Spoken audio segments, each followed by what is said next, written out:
All right. So I've been looking around the internet, around the game. I've had my friends talk to me, and the general consensus is the new summoner is clunky and unfun to play. Um, and I'm here to tell those people that you don't know how to play summoner. Um, and that's okay. That's what this video is for. Because I didn't really know how to play No Summoner all too well either until I looked up a guide. But there's no video guides out there, so here we go. What you gotta do is hold your Windows key and then press R and then type Resmon and then press enter. Then you want to go over to network, click the Final Fantasy DXX.exe, and then look at the box that says TCP connections. Then you want to go over to a training dummy and you want to hit it.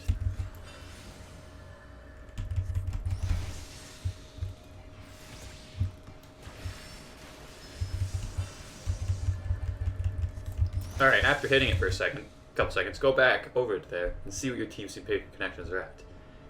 All right, right now mine are at about 60 to 70-ish. All right, if you have any more than about 70 to 80-ish latency, which is your TCP connections, then you can't play New Summoner effectively. Now, you might be thinking, that's retarded. And that's correct. But it's alright. I'm here to teach you. And it might be a little bit difficult because I'm recording it and it's increasing my latency. But that's alright, because I'll try. Okay, so basically the way it used to work is in Old Summoner, your pets used to be Ifrit would do more damage, and he would give everybody a shield that would buff their melee damage, and Garuda would do slightly less damage and debuff the boss and make it take more magical damage, right? Which one did more damage? Which one did less damage? Well, it was kind of up in the air. Now, it's much more brain dead, okay? If you're doing AoE, you use Garuda. And when I say AoE, I mean 2+ targets, all right? If you're soloing Heaven on High and you're about to die to some shark or something, switch to Ifrit and then use his move that gives you a tank buff, all right? But if you're fighting any single target boss, any single target encounter, any single target fate, use Ifrit. Simple. Alright, next we gotta talk about Old Summoner. Just to give everybody a little bit of background. Alright, Old Summoner was like a train, alright? It was going to its destination, it was on its track, and it could only go one way, alright? And how fast it got there depended entirely on how fast you shoveled the coal in there. Except of coal, though, it was gear and global cooldown and off global cooldown abilities. Alright? New Summoner, I like to compare it to riding in a stick shift car.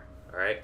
You could do a bunch of different things that make it drive better or worse depending on your current situation. And if you do it perfectly, then you could drift around corners and do crazy shit.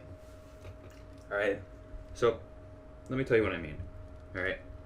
Old Summoner was, this is my spell order. I want to hit this spell order every single time. Alright? I never want to stray away from this spell order.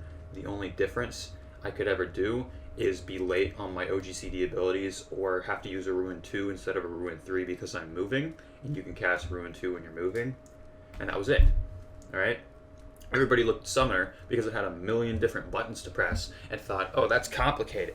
And all the Summoners were like, yeah, it's totally complicated. While they sat there with the easiest game spec to play, with the easiest job in this game to play, pretending that it was difficult. Now, it actually requires some thought. So what do I mean? Okay, well, New Summoner has, count them, 1, 2, 3, 4, 5, 6, 7, 8, 9, 10 OGCD abilities. Alright? 10 OGCD abilities. I think that's even more than its on global cooldown abilities. So the question is, how do you effectively use these? Alright? Because they do the majority of your damage. you want to use them in the correct way. And that's where most new summoners get things wrong. I haven't been in Titania Pug, I haven't been in a Innocence Pug, I haven't been in a dungeon, I haven't been with a free company member that seems to know how to play summoner correctly. Alright? They're always at the bottom of the damage. And I'm here to tell you, stop being bad. Here's how you stop being bad. Alright. So before we begin, we gotta separate summoner into 3 parts. There's the part when you pull, right? There's like the 5 seconds where you need to pull. Then there's the Dreadworm Trance stage, right? This is while you're in Dreadworm Trance and you see your Dreadworm meter ticking down, and you gotta end it with a Death Flare, right? Then there's Bahamut, right? It's with Bahamut. And then there's, the intermission phase after Bahamut. And then there's Phoenix. And then there's the intermission phase after Phoenix. And then there's Dreadworm Trance again. And then you start all over. And then you go in a big circle. Oh, sorry. Okay, so let's do this one step at a time. Alright? I'm going to show you the exact order that I press spells in this next 5 seconds. In this opener in Dreadworm Trance. Alright, this is the Dreadworm Trance opener. We're not going to touch Bahamut yet. We're not going to touch Phoenix yet. I'm just going to show you the opener. Alright?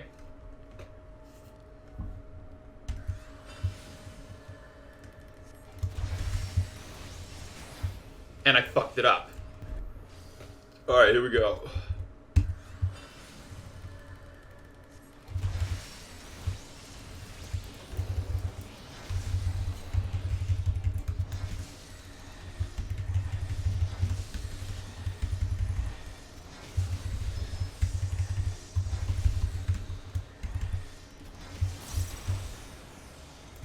Okay.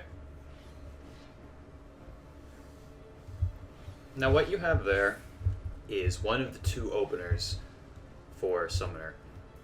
Summoner right now has 2 specific openers that people usually pick from. One is called Tokyo Drift, and one is called Easy Bahamut. The difference between these rotations is they do the same amount of DPS. However, Tokyo Drift is a bit harder to do because it relies on you having to use something very stupid for Bahamut that I will explain when we get to him. But basically, Tokyo Drift, Easy Bahamut, they do the exact same amount of damage, but you want to use Tokyo Drift, even though it's a little harder, if there's a ninja in your group, because everything lines up with Trick Attack, which increases all damage the target takes by 10%, and it'll make your DPS look fucking huge. So, let's explain it, each piece individually, real quick, of that rotation. So first off, when the fight's starting, and your tank puts up a pull timer, and your bard stops being AFK, and your white mage stops talking trash to you, alright? You want to precast at about 3 to 2 seconds a Ruin 3, alright? Then after that Ruin 3, you want to use Try Disaster to put your dots up on the boss. Then you want to use a Ruin 2 to activate your global cooldown.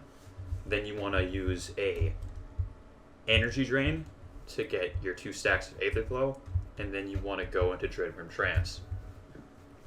Once you're in Dreadworm Trance, we're going to need to do what most summoners didn't want to have to do this expansion, but you're going to have to do it. This is why you needed to have less than 60 MS for your ping, because if you don't, then it makes this almost impossible. So to have an effective opener, and since we have so many OGCD abilities, everybody knows what Spell Weaving is, right? It's where you use an off global cooldown ability, and then a gone global cooldown ability, and then an off global cooldown ability, and then an on global cooldown ability, right? It's how this game is built. Well, Summoner has to pretty much double weave 2 off global cooldown abilities between every GCD for the entirety of Dreadworm Trance. So how this works is we separate the spells into 2 brackets. There's the off global cooldown abilities that are flexible, and the off global cooldown abilities that are rigid. What do I mean by this? Well, in this game, off global cooldown abilities animation walk you. In World of Warcraft, per se, you could pop like a DPS cooldown that's off the global cooldown, a second DPS cooldown off the global cooldown, a guaranteed critical strike off the global cooldown, and you can do all those 3 abilities at the exact same time because there is no animation lock. Macro them together, make it one button press, and do it in a fraction of a second. Right? You can't do that in Final Fantasy XIV. Right? In Final Fantasy XIV, if you press an off global cooldown ability, you can't use another ability until you watch the animation all the way through. So these 2 categories separate the abilities into off cooldown abilities that have a short animation and ones that have a big ass fucking annoying animation. And then there's the third tier, which I've made specifically, and that's super duper long ass global cooldown animation. And there's only one spell in it, and it's your potion, right? You can only fit one of these super long ass global cooldown abilities between 2 GCDs, and you have to spam the fucking button to do it. Right? But that's besides the point. So the way to correctly spell weave 2 spells between each GCD is you want to use one OGCD that's rigid and one OGCD that's lenient, or 2 lenients, right? You never want to use 2 rigid OGCD abilities together, because then you will take too long to cast them, to see the animations, and then your Dreadworm Trance will be delayed, and you might miss your Death Flare. And if you miss your fucking Death Flare, then, well, you might as well stop playing the game. Because if you go into a fight looking to parse, you have the Dancer grinding on you, you have a Dragoon somehow giving you the eye, and you have a ninja there being a shitty ninja but debuffing the boss, and you're like, okay, today I'm going to get that number 1 parse, right? And then you start your opener, you pop your potion, everything's going great, you did it perfectly, or you think you did it perfectly, and you go to press Death Flare, and then it fucking doesn't go off, then you might as well throw your computer out of the damn window because you fucked up. Alright? So that's the opener. Alright? It's not that difficult to comprehend. Alright? You use Ruin, and then you use Tri-Disaster. Then you use Energy Drain to get Aether Glow, and then Ruin 2 to invoke the GCD. Then you use Dread Trance, then you use Ruin 3, and then you want to use one of your Eggy Assault abilities, and you want to use Aether Pact. Then you want to use both of your... Then you want to Ruin 3, obviously, to invoke the GCD. And then you want to use both of your Eggy Assault abilities, because you'd never want them sitting at 2 stacks. It's going to be a minute before you use them again. Then you use another Ruin 3. Then you want to use a Fester, and then Enkindle, because Fester is a flexible spell, and Enkindle is a rigid spell. So you use both of them, and you should be able to make it before your GCD is done if you have enough MS. Then you want to Ruin again, and then you want to use an Eggy Assault ability and Tri-Disaster again, and then you want to Ruin 3, and then somewhere in there you want to use just a potion, because you want to use your potion, preferably at the first global cooldown before everything, and then you want to Death Flare. You should be Death Flaring about 2 seconds. It used to be you Death Flare at 3 seconds directly after you cast a spell. Well, now it's really fucking scary, and you do it at 2 seconds, and you feel like you're going to miss it every single time. It's stupid. I know it's stupid. It's really fucking stupid. This class is really fucking stupid now, but it doesn't feel clunky, alright? I don't get why people say that. To me, this feels like a skill cap class, where if you do it right, then you get more damage. And I really like that, where Old Summoner was just like, here is the way to do it. Alright, if you don't do it this way, you're fucked. And you might be thinking like, well, this is the exact same. You just told me an exact order of spells to press. And to that I say, well, yeah, kinda. But say you use an Eggy Assault ability at the beginning of Dreadworm Trance, and then instead of using Aether Pact, you decide, fuck it, and then you accidentally press Tri-Disaster again. Well, you're still fine, right? You can use, Aether Pact next round, use Fester instead because it's a flexible ability. Or you can even use Lucid Dreaming if you want, if you have all your OGCDs on cooldown. Right, but that's the opener. The opener is usually set in stone because it does the most damage, and having a specific opener is usually better. You might remember that I said this was the Tokyo Drift opener. There's actually 2 openers, Tokyo Drift and Easy Bahamut, one for trick attack and one for non-trick attack. And most people just decide to learn Easy Bahamut because it's easier. And you might be thinking, well, how is it easier? And I'm going to tell you how it's easier right after I explain how bullshit Bahamut is. Okay. So, for me to get this out in the open, first I have to explain how Old Bahamut worked. Old Bahamut would use Worm Wave, and that's his only ability on your enemy every time you cast a spell that targeted your ability. That included all your ruin spells, all your dots, all your energy drains, all your festers, all your banes, all your addles, everything. Now, it's just ruins and it's just dots. That's it, right? Not even fester, it doesn't work. Eggy Salt abilities, they don't work. Energy drain, no. Alright, Lucid Dreaming, are you fucking kidding me? No, it doesn't work. Just ruin spells, just dots. They're the only things that trigger worm waves. Alright, not only that, but Bahamut also can only cast 8 worm waves and 2 Akmorns while he's out now. I think it used to be like a fuck ton. I don't remember the exact number. It doesn't matter. But now it's 8. It's exactly 8 and only 8. And if you pay close attention to your own personal rotation, you might think, wait a minute, I've only ever seen Bahamut cast 7 worm waves. And to that I say, no you haven't. You haven't been paying attention, you piece of shit. That's why you're here. I'm sorry, that was a bit strong. But let me tell you why you're wrong. Bahamut and Phoenix currently suffer from a bug game design issue. Piece of shit Japanese skill gap? I don't know.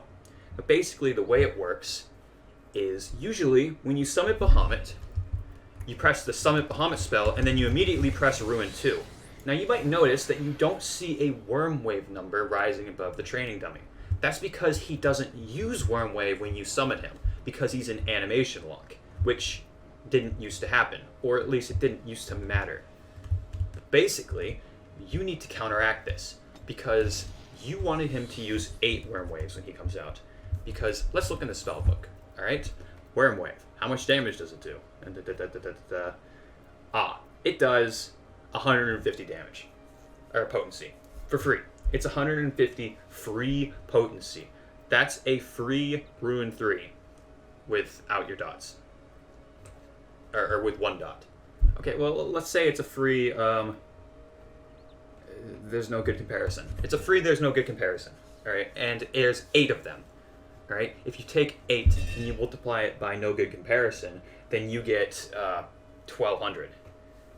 Right? That's 1200 potency, and you could be like, oh, 1200 potency for Bahamut, that's pretty good. And by that I say, yeah, but you never had 1200 potency for Bahamut. Every single time you used Bahamut and Phoenix, you only had 1050 potency, bitch. But I'm here to fix that. Alright? So how do we fix that? Well, there's 2 ways. Alright? The way easy Bahamut players do it is, well, I should probably get to Bahamut first. Alright. So even though I taught y'all the Tokyo Drift opener and not the Easy Bahamut opener, I'm actually going to teach you the Easy Bahamut first and the Tokyo Drift Bahamut second. You might be thinking, well, this is shit guide. And to that I say, well, the Tokyo Drift and the Easy Bahamut openers, the only difference is the order in which you use your OGCD abilities. So it's really not that bad. Just use them in a different order. Don't be a baby. You can do this. All right? So the easiest way to get Bahamut to use his first Worm Wave is the second you summon Bahamut, just start casting a Ruin 3, right? Its cast time is plenty of time for him to do his little animation, use a Ruin 2, use his Akmorn, then use a couple of Worm Waves until Akmorn is off cooldown, use a Ruin 2, Akmorn again, and then just spam Ruin 2s until he leaves.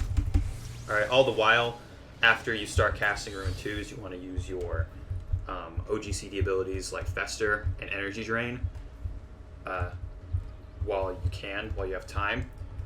And you want to make sure that you don't cast his second Enkindle after his timer goes below 5 seconds. I mean, if you haven't done it yet, then do it, obviously. It's worth the damage.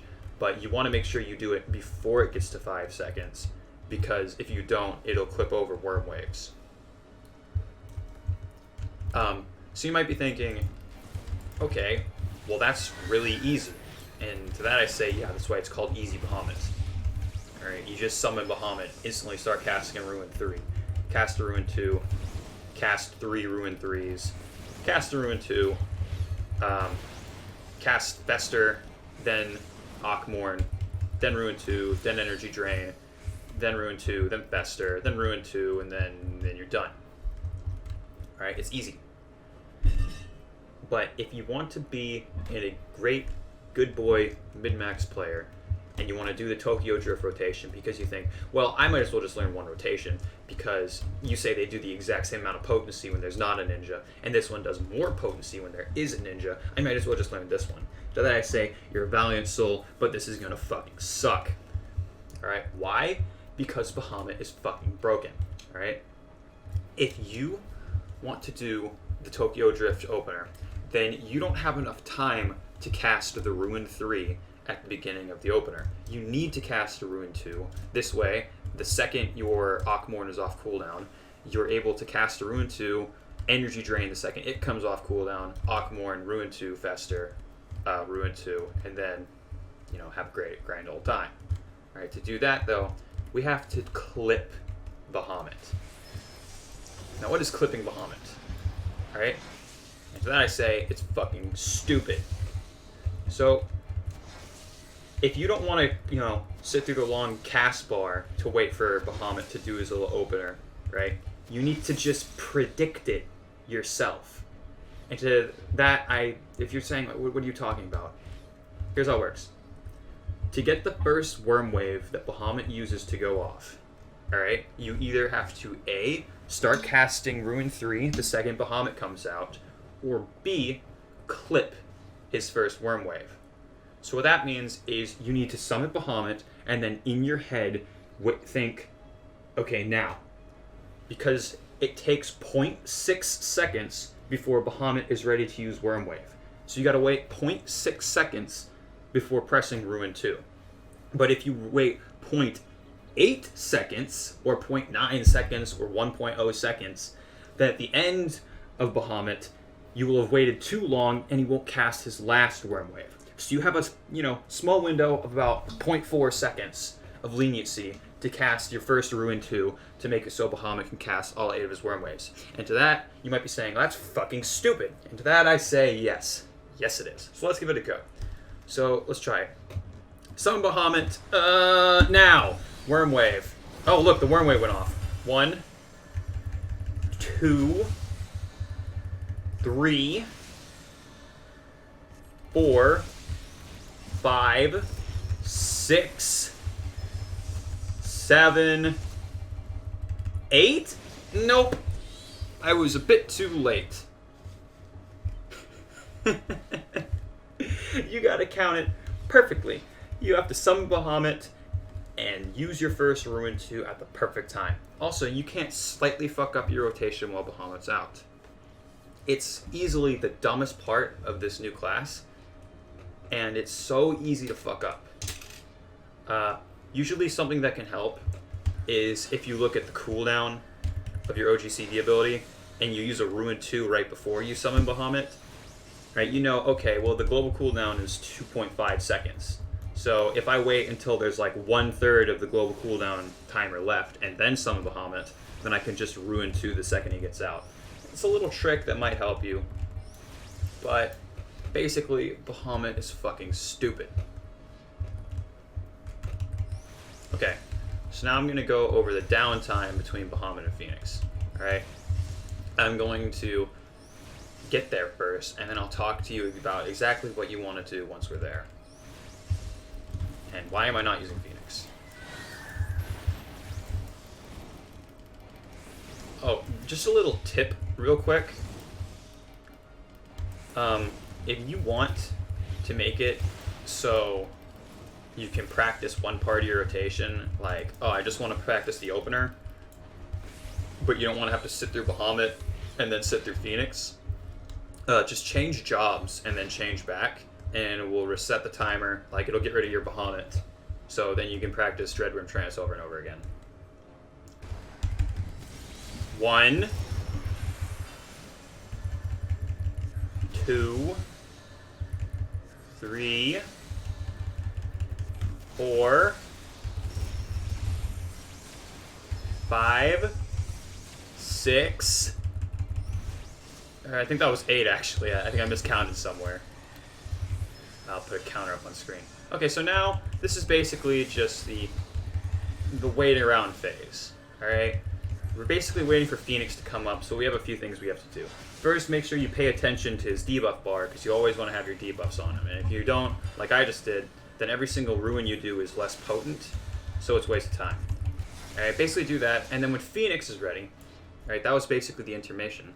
Once Phoenix is ready, you need to do the exact same clipping thing, right? But for Phoenix, it's really easy, alright? All you have to do for Phoenix to clip his ability is summon Phoenix, use his Akmorn ability, and then go. His Akmorn ability, it gives you plenty of time to set up for your first clip, right? That's it. It's much easier than Bahamut's. You just need to change the order in which you use your spells, alright? The first spell you use is Enkindle Phoenix, and that's it. That's how you get 8 Phoenix Flames out. I don't think I just did because I used his Enkindle move after 5 seconds, but that's it. And then after that, you're basically just, casting Ruin 3s, reapplying dots, using your OGCD abilities, 2 at a time, remember?